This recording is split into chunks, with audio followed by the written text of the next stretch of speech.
Chicas de tercero de secundaria, bienvenidos, bienvenidas a esta última sesión de cierre del año, del bimestre, de todo, del curso de arte. Eh, Al final voy a dar unas palabras, pero vamos a empezar revisando todo, un poco de todos los temas, profundizando un poco en los temas que hemos hecho, que hemos visto en las diapositivas, en las clases y que han motivado los trabajos y o los proyectos que hemos llevado a cabo durante el bimestre y también el bimestre anterior. Empezamos con la fotografía, un proyecto, un estudio del que, digamos, parte de ustedes le sacó el máximo provecho, pero algunos de ustedes no llegaron a verle el valor porque quizás no tuvieron la paciencia o la inquietud, la curiosidad de indagar un poco más allá y de ver qué tanto pueden lograr con la fotografía y de cuáles son las maneras creativas de hacer buena fotografía e interesante sin recurrir a filtros digitales. Esta fotografía, que es obra del fotógrafo Robert Hulka, por ejemplo, estábamos viendo, está hecha por simples superposiciones de objetos transparentes como plásticos, radiografías, como esta, que es un paisaje, una fotografía tomada desde su azotea.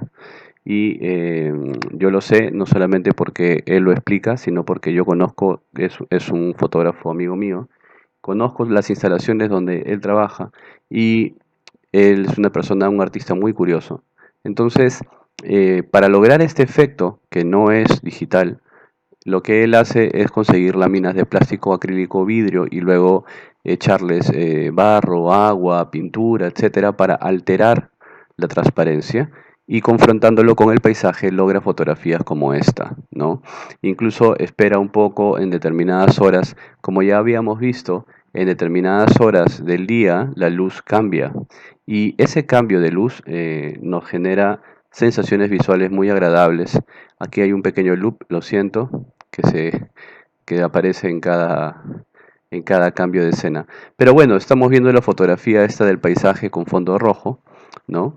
Que es tomado precisamente a través de una lámina, ¿no? Entonces, nunca, digamos, menosprecien el poder creativo de su propia curiosidad, de su propia indagación, para poder obtener resultados diferentes, para hacer cosas innovadoras. Para innovar hay que tener un gran deseo de buscar formas alternativas de lograr distintos efectos visuales, ¿no? Entonces, esto es una fotografía de un paisaje, pero parece, por momentos pareciera una pintura, una acuarela, ¿no? Y es simple y llanamente por jugar un poco con la transparencia, los colores, etcétera. Y ahora vamos a ver una fotografía en blanco y negro, por ejemplo, que tiene la misma técnica, ¿no? Ha sido tomada bajo la misma técnica que es fotografiar a través de una lámina transparente, como si fotografiaras a través de una ventana. Si tu ventana está limpia, la fotografía de lo que tú tomes hacia afuera va a estar bastante fiel a la realidad, ¿no? O sea, prácticamente no se va a notar que hay un vidrio. Pero si el vidrio está sucio, si tiene manchas, si tiene polvo, ese polvo va a interferir y se va a notar en la fotografía. Entonces, imagínate que lo hicieras a propósito, ¿no? Que a tu ventana le pongas un plástico transparente de color rojo, por ejemplo. Entonces, todo lo que tú fotografíes a través de tu ventana, que tiene color rojo, va a tener ese tono rojo. Entonces él en las láminas con las que trabaja les agrega tinta, acuarela o simplemente agua con tierra para generar estas texturas, se llaman, texturas visuales, como en este caso, que pareciera que es una ventana en donde está chorreando la lluvia o si hubiera mucha interferencia, ¿no? Y crea estas imágenes distorsionadas, difuminadas, borroneadas, que crean una sensación así media como que de terror, ¿no? De misterio. Y eso así nomás no se puede lograr con una fotografía sencilla, ¿no? El blanco y negro también refuerza un poco esta cuestión misteriosa porque nos quita información visual, ¿no? Nos quita información visual. La fotografía a color nos da mucha más información sobre qué tipo de objetos hay, sobre qué tipo de formas hay, pero una fotografía en blanco y negro nos deja un límite un poco más amplio para poder interpretar lo que estamos viendo, ¿no? Y quedarnos simplemente con las formas y con las siluetas. Es importante que tengan en cuenta que la creatividad artística se extiende a un gran número de técnicas, a un gran número de materiales, ¿no? a un gran número de posibilidades. Esta es otra fotografía, entonces, en donde él, el artista, el fotógrafo, utiliza ya no solamente estas láminas transparentes distorsionadas o alteradas por agua, colores, acuarela, etcétera, sino que utiliza distintas lámparas colocadas a cierta distancia, muy cerca de la cámara, un poco lejos, alumbrando a una persona, dejando algunas otras cosas en penumbra. Entonces, con esos reflejos, esos rebotes de luz, le quitas información a la imagen y solamente dejas que se vea lo que tú quieres que se vea, ¿no? Entonces, ténganlo en cuenta para sus futuros proyectos, para sorprenderse a ustedes mismos haciendo fotos creativas únicas. Incluso hay concursos de fotografía en internet para aficionados. Tienen que aprender a ver más allá de la simple acción cotidiana, ¿no?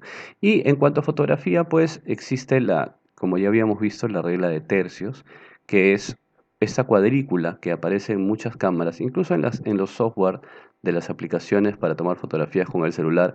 Hay una opción para colocar la cuadrícula y esta cuadrícula nos permite ubicar los objetos en los puntos de interés, que son precisamente los entrecruces entre las líneas.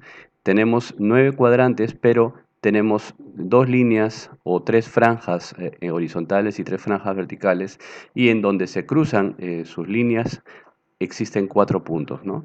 Cada uno de esos puntos se le conoce como el punto de interés o son 4 puntos de interés, y donde sea que tú, o sea, el objeto que tú coloques, el elemento, la persona que tú ubiques en esas zonas, de alguna manera se va a convertir en un objeto o en un elemento de mucho atractivo visual. Tu fotografía va a estar bien equilibrada, le vas a dar la importancia suficiente para que el ojo del espectador se vaya directo hacia ese elemento que tú quieres resaltar. Para eso se usan los puntos de interés, para resaltar elementos, para resaltar formas o figuras y para dotarlos de un mensaje más poderoso. Que la persona, el espectador, la persona que está viendo tu fotografía, no tenga otra alternativa más que mirar hacia donde tú lo estás dirigiendo. Esta regla de tercios es muy usada sobre todo en la fotografía publicitaria, en donde los fotógrafos publicitarios precisamente prácticamente te obligan a ver lo que ellos quieran que veas. En esta escena de la película The Revenant o El Renacido con Leonardo DiCaprio, en donde él vive una serie de peripecias en el norte de los Estados Unidos en la época de, de la conquista, digamos, del territorio, ¿no? En las primeras épocas de la colonia, por decirlo así, es una película que transcurre creo que en un 90% en el hielo, ¿no? En Nevada. Espero que la hayan visto, es muy buena. Es un poco lenta en algunos casos, pero es muy buena la película. Y aquí hay una confirmación, porque la fotografía y el cine están hermanados por la misma técnica, ¿no? Para filmar es las mismas técnicas, los mismos conocimientos que necesitas para fotografiar. Y la regla de tercios o la cuadrícula es importantísima para saber cómo ubicar el encuadre de la cámara, el enfoque, el personaje, la secuencia, los elementos de la imagen. Y todo eso nos da ciertas sensaciones. No es lo mismo que la cabeza de Leonardo esté en la esquina superior derecha que esté en la esquina inferior derecha. O sea, cuando hay más cielo que persona o cuando hay más persona que cielo, porque está todo a la derecha, etcétera.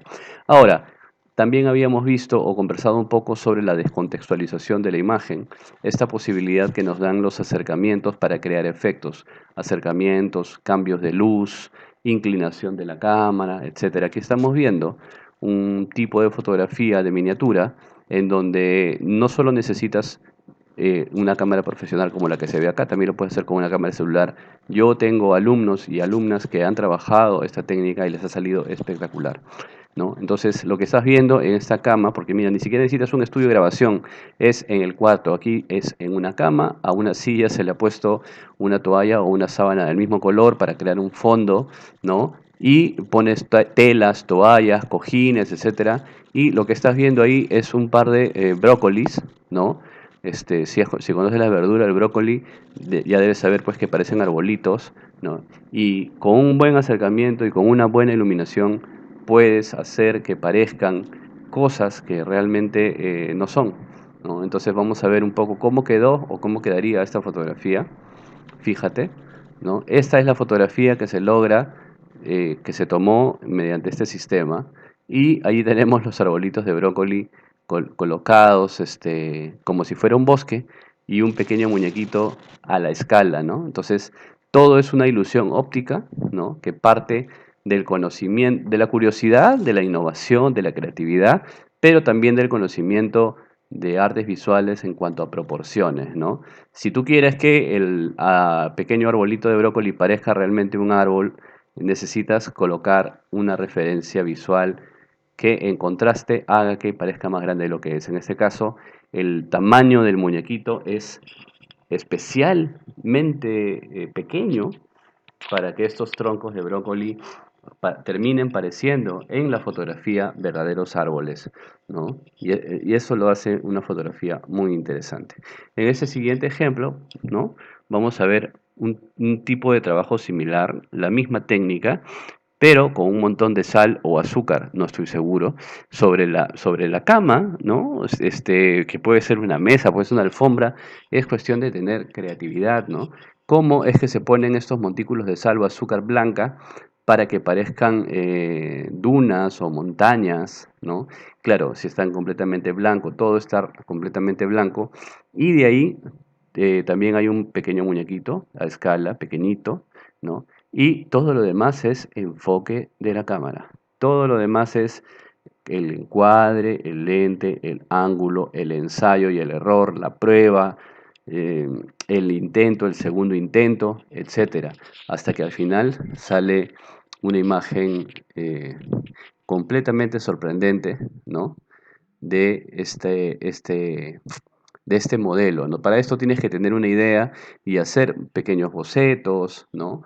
Eh, Pequeñas pruebas de repente sin mover tanta cosa, y cuando ya ves que puede funcionar, te lanzas a hacerlo y obtienes imágenes como esta. Esta es la imagen que se obtuvo, ¿no? De ese proceso, y realmente pues pareciera que nuestro personaje es un explorador en medio de la nieve, ¿no? Es impresionante lo que puedes hacer. Imagínate todo lo que podrías hacer con este sistema, con esta técnica, con tus juguetes, con muñequitos diversos, o con personajes creados por ti, con plastilina y, y distintas otras cosas que a la vista de la cámara, con una dirección de luz, con un acercamiento adecuado, le puedes dar un aspecto muy interesante, ¿no? Piénsalo. Piénsalo y realmente ponlo en práctica cuando tengas algunas ideas. Incluso puedes crear un blog, publicar tus trabajos, tantas cosas que se pueden hacer con voluntad, ¿no? No cedas ante la inercia de no hacer nada simplemente porque te da flojera, ¿no? Ahora tenemos un último ejemplo de esta técnica que a mí me parece uno de los más alucinantes. ¿Por qué? Porque se utilizan objetos cotidianos, ¿no? Igual es sobre la cama, en este caso es una sábana oscura, pero tenemos una lámpara de una luz media celeste que ha sido colocada al fondo con un objetivo específico, y luego hay una especie de construcción tipo maqueta con papeles, cartones, y encima se han colocado una casaca, para todo lo que parece ser una casaca, y una funda negra. O sea, realmente no son elementos que hayan sido fabricados para eso, sino que se han aprovechado sus características de material, de color, de textura, ¿no? Para lograr un efecto visual como el que vamos a ver, que es de los ejemplos que estamos viendo, el que más me gusta a mí. Y aquí está. Esos pequeños personajes han sido colocados sobre la cama con estos objetos así eh, rebotando o reflejando la luz celeste del fondo, ¿no? que viene dada por la lámpara, y ese juego de luces, sombras y colores azulino verdosos que se generan a raíz de la casaca verde que cubre todo el espacio, es increíble. Realmente es una foto muy bella que recrea lo que podría ser la ilusión de un paisaje dentro de una gruta de hielo, ¿no? Em, en un atardecer o algo así, ¿no? A mí me encanta esa foto. Su simpleza simplemente es un juego de colores y la creatividad del fotógrafo para construir de la nada, inventar una escena ficticia. Y bueno, el siguiente punto que vimos en ese bimestre fue la relación entre el arte y la ciencia, ¿no? La fotografía fue el tercer bimestre y en el cuarto bimestre entramos con el arte cinético o la relación entre el arte y la ciencia. Sin embargo, el arte y la ciencia se relacionan de muchas maneras, no solamente mediante la aplicación directa de ciencia sobre arte, sino de muchas otras maneras. El arte, para empezar, ustedes tienen que tener en cuenta que es inherente al ser humano. Muchas de las cosas que el hombre hace sin darse cuenta tienen que ver con el arte. Necesitamos el arte para enriquecer nuestra mente, nuestra inteligencia y nuestro espíritu. Si no hubiera arte, imagínense, ¿no? Si no pudieran ir al cine, ¿usted qué creen que es el cine? El cine es un arte, ¿no? Si todos ustedes escuchan música todo el día y la música es un arte también. ¿Qué cosa sería de ustedes si no hubiera música, si no hubiera cine, ¿no? Y bueno, para quienes somos un poco más, digamos, seguidores de las artes, ¿qué sería de nosotros si no hubiera buena literatura, ¿no? Buen teatro, buena poesía? Olvídense, ¿no? Entonces, incluso para construir esta escultura de cartón, ¿no? Que desde este ángulo no podemos saber si es una máscara o es una escultura sólida, en donde hay una cara, ¿no? Una cabeza. Para poder hacer esto, la relación entre el arte y la ciencia es estrecha en el sentido de que para poder elaborar una cabeza con sus partes anatómicas hay que conocer de biología, de anatomía, de morfología ósea, muscular, ¿no? Todos esos términos, esa información es científica y está relacionada con el arte porque el arte necesita de la ciencia para ser perfecto, pero en un inicio, hace cientos de años, cuando el arte ya existía y la ciencia no, era el arte quien le proveía a la ciencia información, ¿no? No olvidemos que Leonardo da Vinci es el padre de muchas de las ciencias que existen ahora, y Leonardo da Vinci fue un artista, ¿no? Que en su gran sed por saber cómo dibujar el cuerpo humano a la perfección, disecaba cadáveres o los seccionaba para entender la forma de los músculos, ¿no? Él mismo cortaba las pieles y obtenía información, y eso fue, digamos, incentivando su gran curiosidad y creatividad, y es por eso que él es uno de los primeros en hacer dibujos anatómicos del sistema muscular, del sistema óseo, ¿no? Del sistema circulatorio, del sistema nervioso, etcétera. Pero en fin, aquí estamos viendo una escultura que parece como un robotito abstracto, ¿no? También hecha con cartón, y la relación entre las matemáticas, las ciencias, como la física, por ejemplo, es evidente, ¿no? Para lograr este tipo de construcciones.